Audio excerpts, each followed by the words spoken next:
Buenas noches, bendiciones para todos. Estamos comenzando un nuevo estudio bíblico en la epístola de los Romanos. Vamos a continuar con nuestro capítulo 8, el capítulo que dijimos que iba a dar para varias sesiones de trabajo y ya tuvimos 2 estudios. La primera para ver todas las bendiciones prometidas y a quiénes se le prometían. La segunda para ver las condiciones de esas bendiciones. Ya tenemos varios conectados a Facebook.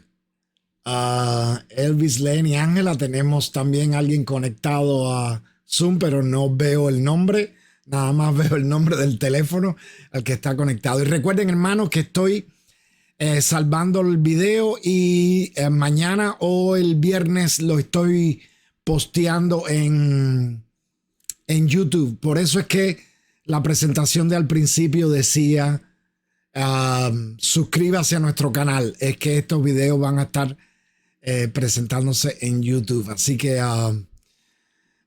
si se lo pueden promover a otras personas, simplemente déjenle saber acerca de que el video está disponible. Después que terminemos hoy va a estar disponible en Facebook y también va a estar disponible en YouTube mañana o pasado mañana. Bueno, comenzamos una nueva clase. Vamos a comenzar con un momento de oración porque la clase de hoy es bastante extensa y no quiero pasarme de los 40 minutos, así que quiero terminar antes de las 7:40. Vamos a orar. Padre Celestial, Señor y Dios, te estamos pidiendo en este momento que tú seas con nosotros y abras nuestras mentes para entender lo que la palabra nos dice. Tu palabra, Señor, es buena para nosotros, es como lámpara que alumbra nuestro camino. Ayúdanos, Señor, no solo a ser oidores, sino también hacedores de tu palabra. En el nombre precioso de Jesús oramos. Amén.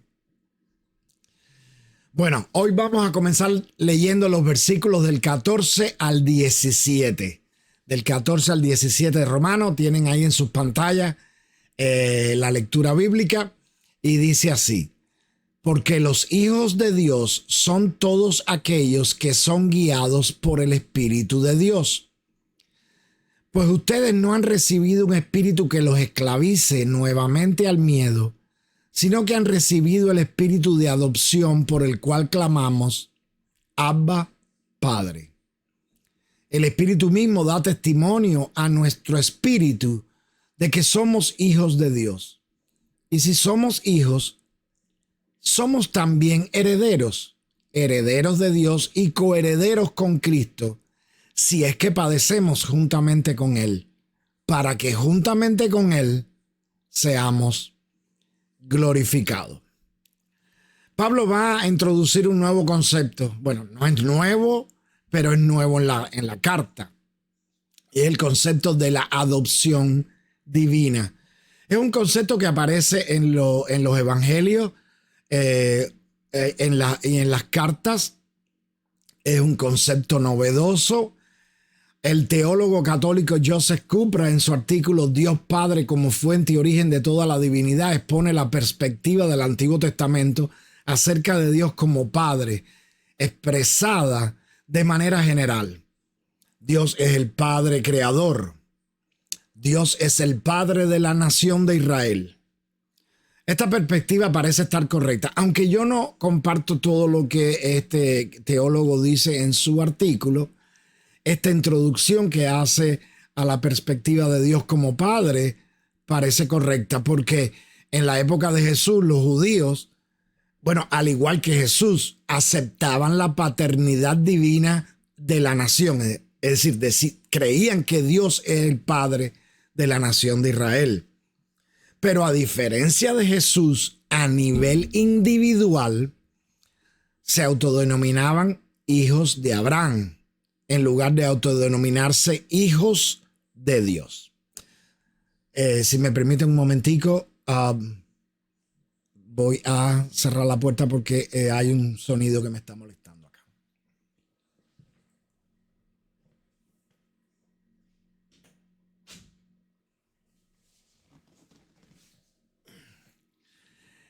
Así que vemos la diferencia. Hijos de Abraham, pero no hijos de Dios. Es decir, hijos de Dios como nación, pero no como individuos. La diferencia es casi insignificante en la forma que ellos están hablando, en la forma que ellos se expresan, pero es real, es real. Ustedes, si leen los evangelios, pueden notar que los fariseos se indignaban no solo cuando cuando se insinuaba que Jesús era Dios, sino también que se indignaban cuando Jesús insinuaba que era hijo de Dios, como un ente individual, como yo soy hijo de Dios. Esa expresión les molestaba.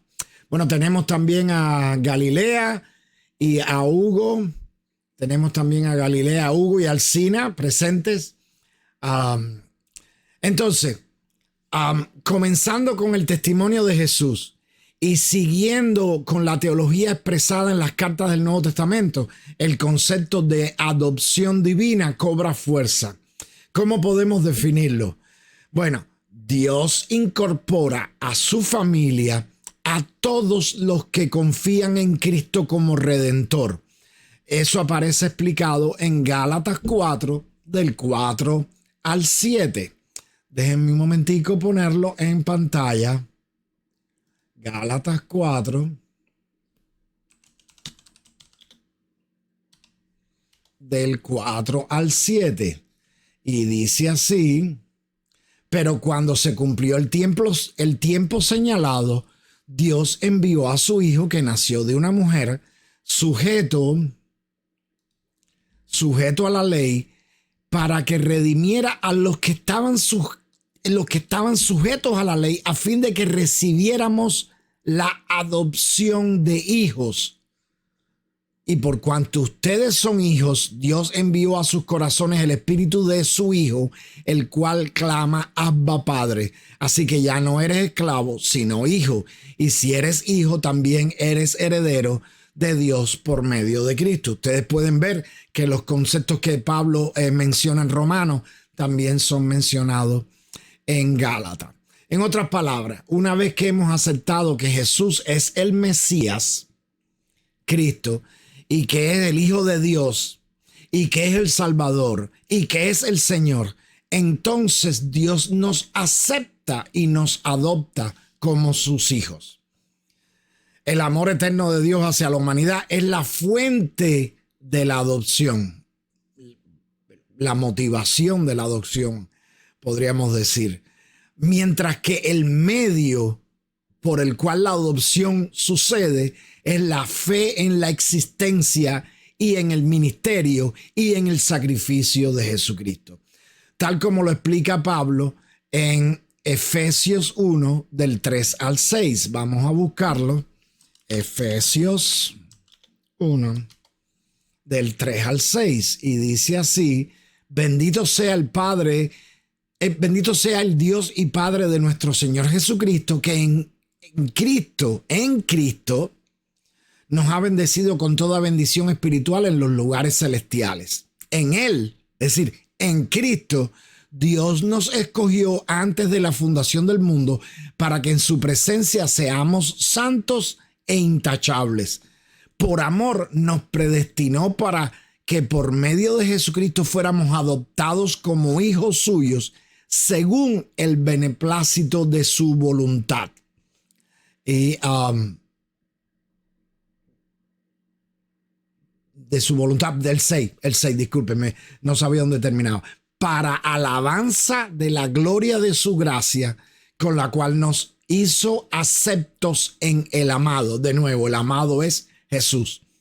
Es decir, si el amor es el motivo, si el amor es la causa, si el amor es la fuente de la adopción, el medio es Jesucristo. Jesucristo es el que hace que podamos ser adoptados como hijos. Lo que hizo Jesucristo, desde luego, lo que hizo Jesucristo.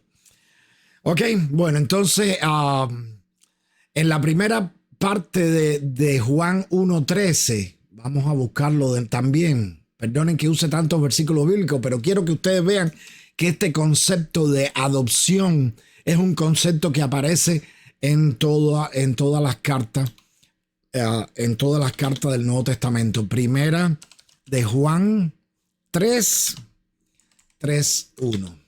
Primera de Juan 3:1. Dice así: miren cuánto nos ama el Padre, que nos ha concedido ser llamados hijos de Dios. Y lo somos. Y lo somos. Me encanta que Juan está como un poquito... me doy cuenta que si dejo la frase en ser llamados, algunos van a decir que no necesariamente implica que lo somos, sino que podemos ser llamados sin serlo.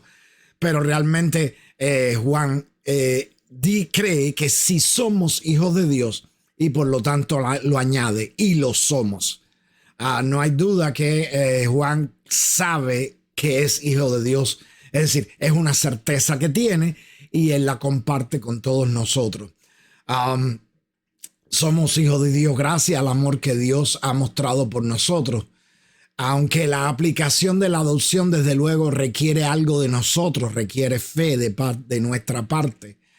En la clase en la que comenzamos a explorar Romanos 8, hace 2 clases atrás, dije que este concepto de adopción tiene su base en Juan 1:12. Espero que ustedes recuerdan. Es un versículo maravilloso y es el versículo uno de los versículos que más me gusta de las Escrituras. Yo sé que ustedes saben que Juan se escribió mucho tiempo después que Romanos. Sí, Juan se escribió mucho tiempo después que Romanos. Así que algunos podrían decir, Juan tomó la idea de las lecturas de Pablo, de las lecturas de las cartas de Pablo, y lo añadió a su doctrina. A su doctrina. Bueno, no lo creo así. Como ustedes pueden notar, el Evangelio de Juan está narrado desde la experiencia con Jesucristo. Es decir, Juan fue uno de los discípulos. Estuvo con Jesucristo los años en que Jesús estuvo ministrando.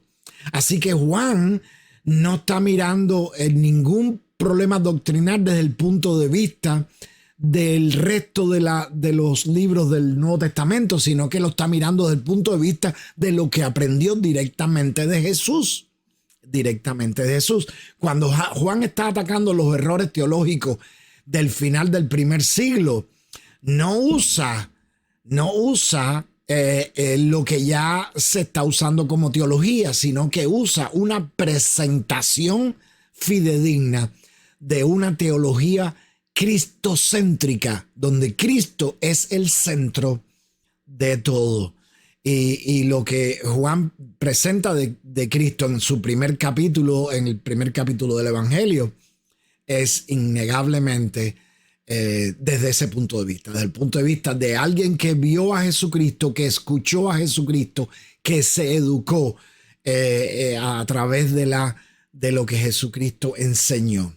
Así que ese es el concepto. Ese es el concepto que nosotros estamos viendo de la adopción divina. No podemos negar el carácter legal de la adopción. Bueno, es que la adopción era en la época que Pablo está escribiendo, pero todavía hoy, y supongo que lo será siempre, un proceso legal. Es un proceso legal en el cual la paternidad o la maternidad con sus derechos y responsabilidades son pasados a otra persona. Y como todo contrato legal, ambas partes tienen deberes y derechos. Dios es un Dios de pacto. Yo creo que eso lo hemos dicho muchas veces. Alcina lo dijo hace poco en una escuela dominical. Lo enseñó así. Dios es un Dios de pactos. La adopción divina, como el resto de las bendiciones y privilegios de la vida cristiana, es en definitiva un pacto más entre Dios y nosotros. Y tanto los evangelios como las cartas, y fíjense que estoy excluyendo Hechos y Apocalipsis, y lo estoy haciendo a propósito. Así que tanto los evangelios como las cartas contienen los elementos de ese pacto. Contienen los elementos de ese pacto. Los elementos del pacto de la adopción están ahí. Y bueno, antes de pasar a los elementos, también Alicia está con nosotros. Bienvenida. Galilea Urbina. Ya creo que mencioné a todos los que están con nosotros, ¿verdad? Elvis, sí, ya mencioné a todos. Entonces, bueno, vamos a ver los elementos del pacto de adopción, el cual dice que nosotros somos adoptados, que somos hijos de Dios, que tenemos ese derecho, que nos lo ganamos de alguna forma. Bueno, lo primero es el primer elemento es la preservación de la adopción. Yo no sé si ustedes saben que hay personas que empiezan el proceso de adopción, pero se arrepienten y devuelven al muchacho o a la muchacha a la que están tratando de adoptar porque por una razón, cualquiera que sea. Ellos dicen, no, yo no voy a adoptar a esta persona. No voy a hacerlo. Bueno, la preservación de la adopción es un término que explica que Dios ha hecho, está haciendo y hará todo lo posible para que los seres humanos acepten los términos del evangelio y no se pierdan, sino que tengan vida eterna. Excepto una cosa, Dios no va a forzarnos a tomar una decisión. ¿Ok? Eso también es válido para nosotros los que hemos aceptado el evangelio. Dios no quiere que nos perdamos esta salvación tan grande. Pero yo hago una advertencia. Lean Hebreos 2 del 1 al 4. No, tomen nota y léanlo para que vean que esta salvación tan grande puede perderse. Puede perderse, no como se pierde una billetera, no como se pierde un teléfono, pero puede perderse, es posible. ¿Está bien? Ahora, yo espero hablar más de esto en un tema próximo porque me parece que en este capítulo 8 va a haber suficiente tela por donde cortar. Estoy hablando un refrán un poquito, no sé si es cubano nada más, pero si alguno de ustedes no lo conoce, simplemente estoy diciendo que hay más información para hablar de esto. Así que el tema de la preservación de la adopción está basado en la intención de Dios para nuestra salvación. Ahora, otro de los elementos es la certificación de la adopción. Siempre que se hace un proceso de adopción, se le da a los padres un documento que certifica que ahora son los padres de este muchacho o de esta muchacha. En realidad, Dios no necesita una certificación de adopción. Nosotros somos los que las necesitamos. Y la seguridad de que hemos sido adoptados está única y exclusivamente en el testimonio del Espíritu Santo. Por eso es que Pablo dice en el versículo 15 que hemos recibido el espíritu de adopción por el cual clamamos Abba Padre, y continúa en el 16, el Espíritu mismo da testimonio a nuestro espíritu de que somos hijos de Dios. La certificación de adopción, quien la da es el Espíritu Santo a nosotros. Él nos lo asegura, nos capacita, nos entrena y nos enseña para que creamos que sí, el Padre nos ha adoptado. Esa es la certificación de la adopción. ¿Quién más necesita esta certificación? Absolutamente nadie.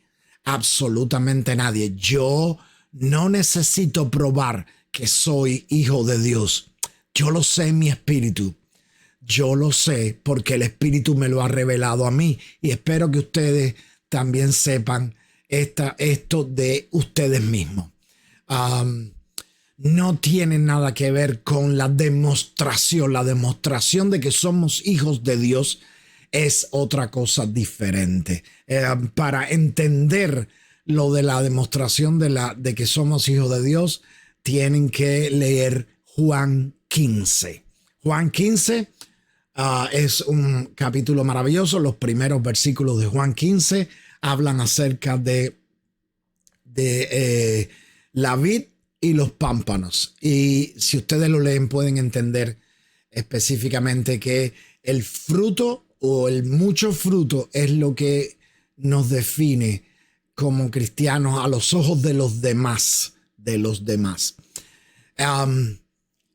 a los ojos nuestros, para mi propio conocimiento, es el Espíritu el que habla a mi espíritu y me convence de que soy hijo de Dios. Me convenció de pecado, me convenció de juicio, me convenció de todas estas cosas que la Biblia promete, y nos convence y nos dice y nos revela que somos hijos de Dios. Bueno, también tenemos los mayores Felipe e Inés, están ahí en el estudio. Bueno, ese es el segundo elemento, ¿no? El primer elemento es la preservación de la adopción. ¿Ok? Es decir, Dios tiene intención de que seamos completamente salvos y disfrutemos en su presencia de la eternidad. El otro es la certificación de la adopción, que no es más que la forma en que el Espíritu Santo le da testimonio a nuestro espíritu de que sí somos hijos de Dios. El otro elemento es la perseverancia del adoptado. A eso yo le llamo el peso del apellido. Bueno, yo le llamo así por una sencilla razón. Como pueden atestiguarlo mis padres, Felipe e Inés, los mayores, ellos fueron comisionados como oficiales del Ejército de Salvación. Y una vez que fueron comisionados como oficiales, comenzamos, yo y mis hermanos también, comenzamos a escuchar una frase que estoy seguro que Hugo también la escuchó, ¿no? Y digo Hugo porque sé que Hugo, el padre de Hugo, también era pastor. Esa frase era: eres el hijo del pastor, tienes que comportarte como tal.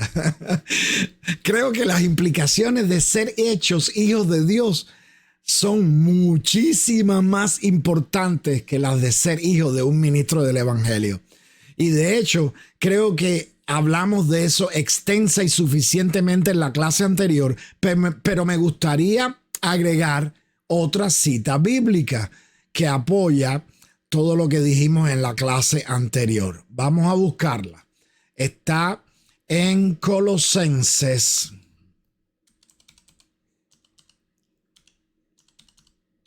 Colosenses 1 del 21 al 23. Colosenses 1 del 21 al 23. Dice Hugo que sí, que él recuerda esa frase. Dice: y también a ustedes que en otro tiempo eran extranjeros y enemigos, tanto en sus pensamientos como en sus acciones, ahora los ha reconciliado completamente en su cuerpo físico por medio de la muerte, para presentárselos a sí mismo santos, sin mancha e irreprensibles, siempre y cuando en verdad permanezcan cimentados y firmes en la fe, inamovibles en la esperanza del evangelio que han recibido, el cual se predica en toda la creación debajo del cielo, del cual yo, Pablo, he llegado a ser ministro. Fíjense interesante las palabras, siempre y cuando, y fíjense la siguiente palabra, en verdad, es decir, que sea una realidad. Y las condiciones son ese siempre y cuando que sean verdad. Las condiciones es que permanezcan cimentados y que permanezcan firmes y que permanezcan inamovibles en la esperanza. Cimentados y firmes en la fe, inamovibles en la esperanza. Yo creo que no hay que añadir más. No hay que añadir más. Es altamente wesleyano arminiano el concepto de que siempre y cuando nos mantengamos inamovibles, nos mantengamos cimentados, nos mantengamos firmes en la esperanza. Ok, bueno, ahora vamos a leer los versículos para entrar ya en el final del estudio. Vamos a leer los versículos 17 al 25. Dice, y si somos hijos, somos también herederos. Estoy leyendo Romanos 8, del 17 al 25. Herederos de Dios y coherederos con Cristo, si es que padecemos juntamente con Él, para que juntamente con Él seamos glorificados. Pues no tengo duda de que las aflicciones del tiempo presente en nada se comparan con la gloria venidera que habrá de revelarse en nosotros, porque la creación aguarda con gran impaciencia la manifestación de los hijos de Dios, porque la creación fue sujetada a vanidad, no por su propia voluntad, sino porque así lo dispuso Dios, pero todavía tiene esperanza, pues también la creación misma será liberada de la esclavitud de corrupción para así alcanzar la libertad gloriosa de los hijos de Dios. Vamos a seguir leyendo hasta el 25, porque sabemos que toda la creación hasta ahora gime a una y sufre como si tuviera dolores de parto. Y no solo ella, sino que también nosotros, que tenemos las primicias del Espíritu, gemimos dentro de nosotros mismos mientras esperamos la adopción, la redención de nuestro cuerpo. Porque con esa esperanza fuimos salvados, pero la esperanza que se ve ya no es esperanza. Porque ¿quién espera lo que ya está viendo? Pero si lo que esperamos es algo que todavía no vemos, tenemos que esperarlo con paciencia. La herencia no es válida sin la muerte del testador. Una vez que Jesús murió en la cruz, nuestra herencia es activada. Sin embargo, no todos los elementos de la herencia están disponibles para nosotros. Algunos lo están, pero no todos. Y este es el cuarto elemento de la adopción, el beneficio final de la adopción, la herencia. Gracias a que tenemos la herencia, nos afectan más los problemas y dificultades. Sí, nos afectan más. Muchos creen que una vez que aceptas a Jesucristo como Señor y Salvador, todos los problemas desaparecen como por arte de magia. Y eso no pasa. Pero no hay duda de que hay cosas en nuestra vida que son definitivamente mejores que antes de conocer a Cristo. Es decir, aunque ahora veamos las cosas malas desde un punto de vista diferente, tenemos paz incluso cuando nos enfrentamos a oposición. Y cuando estoy hablando de oposición, no solo estoy hablando de oposición al evangelio, sino oposición personal. Porque a veces no nos damos cuenta que hay elementos de oposición personal que nos afectan directamente. Alguien hace rechazo de lo que decimos o de lo que hacemos, independientemente que sea algo del evangelio o no. Cuando está ese rechazo, nos sentimos dolidos, pero tenemos paz incluso aunque enfrentemos eso. Tenemos alegría incluso cuando enfrentamos sufrimiento. Y sufrimiento no solo físico, también es sufrimiento emocional. Y sufrimiento emocional. No siempre es porque sea emocional, no siempre es, tú sabes, suave. No, el físico, el dolor físico es peor. No, todos los sufrimientos son sufrimiento. Así que tenemos alegría aunque enfrentamos sufrimiento y tenemos esperanza incluso cuando parezca lejano. Por eso Pablo dice que vamos a ser glorificados, que seremos glorificados, pero lo dice en el futuro. El futuro es inmensamente bueno, dice él en el versículo 18. Es inmensamente bueno. No importa cuán grandes sean las aflicciones a las que nos enfrentamos, la gloria venidera es más grande. Es decir, si las aflicciones se manejan desde el punto de vista negativo, la gloria desde el punto positivo es un número más grande que el de las aflicciones. Es lo que está tratando de decir Pablo. Y también Pablo incluye otro concepto, ese deseo de experimentar la gloria. No es solamente un deseo nuestro, es de toda la creación. Sin Dios, la creación está de dolores de parto. Me encanta que Pablo use el ejemplo del embarazo. Bueno, Pablo no experimentó el embarazo y yo tampoco. Pero espero que todas las madres estén de acuerdo conmigo. El embarazo es difícil, pero hermoso. ¿Cuál es la parte más hermosa del embarazo? La esperanza de un nuevo ser. La esperanza es la parte más hermosa. Y asimismo es la vida humana, la vida de toda la creación que anhela al Creador, está esperando por la manifestación de la gloria de Dios. No solo nosotros, toda la creación. Bueno, yo no sé ustedes saben que ahora hay ultrasonidos, incluso los hay en tercera dimensión, los ultrasonidos de embarazo. Bueno, se hacen para muchas cosas, no solo para embarazo, pero para embarazo se hacen y se puede tener una idea de cómo es él o la bebé antes de nacer. Se puede tener una idea, pero recuerden, la bebé o el bebé no será visible hasta que nazca. Y la esperanza no será completa hasta que no estemos en la gloria de Dios, hasta que la gloria de Dios no sea manifestada. ¿Ok? Pero podemos vislumbrar cómo es esa gloria de Dios, cómo será el futuro con Dios a la luz de las Escrituras. Tenemos también a Elizabeth y a Raiko viéndonos, que bueno, tenemos una audiencia grande hoy. Podemos vislumbrar, así como la madre y el padre pueden vislumbrar el bebé a través de un ultrasonido. Nosotros podemos vislumbrar la realidad del futuro con Dios en su gloria a la luz de las Escrituras, como si estuviéramos usando un ultrasonido, pero no la hemos visto. No la hemos visto. Por mucho que nos imaginemos, no la hemos visto. Y eso es lo que hace de esa esperanza.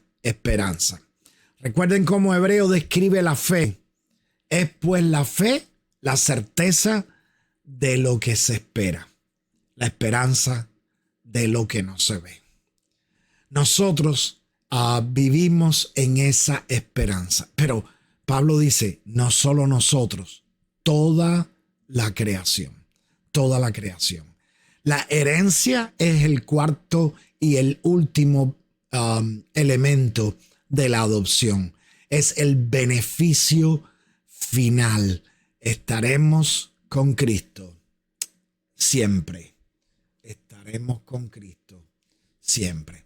Bueno, también nos están viendo los mayores Raquel y David Lorenzo desde Maryland. Oh, qué bueno. Qué bueno. Bueno, tenemos una audiencia grande hoy. Gracias por su tiempo. Terminé a las 1:34. Me hice el propósito de terminar a las 1:40 cada estudio bíblico y terminé en tiempo. Podríamos hablar muchas más cosas de estos 4 elementos, pero yo quisiera que ustedes se quedaran con la idea. Los elementos de la adopción son preservación de la adopción, es decir, Dios tiene intención de que seamos salvos. Es parte de su voluntad. Él quiere que todos sean salvos, que todos vengan al arrepentimiento. Él quiere que todos los que vengan al arrepentimiento vivan una vida de santidad y que disfruten la eternidad con Él. No quiere decir que vaya a pasar con todos. Hay muchos que rechazan el evangelio, pero Él quiere eso. Otro elemento es la certificación de la adopción. Es el Espíritu el que nos los dice. Somos hijos de Dios. Me lo dice a mí. De mí no se lo dice a nadie. Me lo dice a mí. Ahora, ¿cómo otros pueden ver que el Espíritu de Dios, que yo soy hijo de Dios, que el Espíritu de Dios está en mí? A través de los frutos. Por sus frutos los conoceréis. Lean Juan 15. Ahora, otro de los elementos es la perseverancia del adoptado. Nosotros necesitamos mantenernos firmes, firmes en la fe e inamovibles en la esperanza. Y el último elemento es la herencia, el beneficio final de la adopción. Lo más importante de ese beneficio final de la adopción es que Jesucristo prometió que iba a hacernos morada con Él en la eternidad. Maravilloso. Qué promesa más maravillosa. Y vamos a tener un momento de oración para terminar. Padre Celestial, gracias, Señor, por que hemos sido adoptados. No solo tenemos el derecho de ser llamados, sino que somos hijos tuyos. Tú nos has hecho hijos tuyos. Tú has emitido un certificado y tenemos la evidencia en nuestras vidas cuando el Espíritu Santo le revela a nuestro espíritu que hemos sido adoptados. Gracias, Señor, porque tú quieres eso para nosotros. Y, Señor, perdona todos esos momentos en los que hemos sido débiles, en los que no hemos estado a la altura de ser hijos tuyos. No hemos estado a la altura del papel que debemos cumplir como hijos tuyos. No hemos respetado el linaje, no hemos respetado la papel de adopción. Perdónanos, Señor, por todos esos momentos y manténnos en la alegría de la salvación. Y sobre todo, Señor, gracias por la herencia. Gracias, Señor, por la promesa final de la adopción, porque en ese momento, cuando lleguemos a tu presencia, vamos a disfrutar de todo lo que ahora solo podemos tener una imagen vaga, pero lo vamos a ver. Vamos a ver tu gloria manifestada en nosotros, y esa es la esperanza que nos sostiene. Gracias, Señor, por el Evangelio. Gracias, Señor, por la forma en que Pablo le está explicando a la iglesia de Roma y por medio de eso a nosotros acerca de nuestra esperanza. Que Dios bendiga a todos los que han estado conectados con nosotros hoy, a sus familiares. Mira, Señor, todas las peticiones que tenemos puestas delante de ti. Bendícenos. En el nombre precioso de Jesucristo oramos. Amén.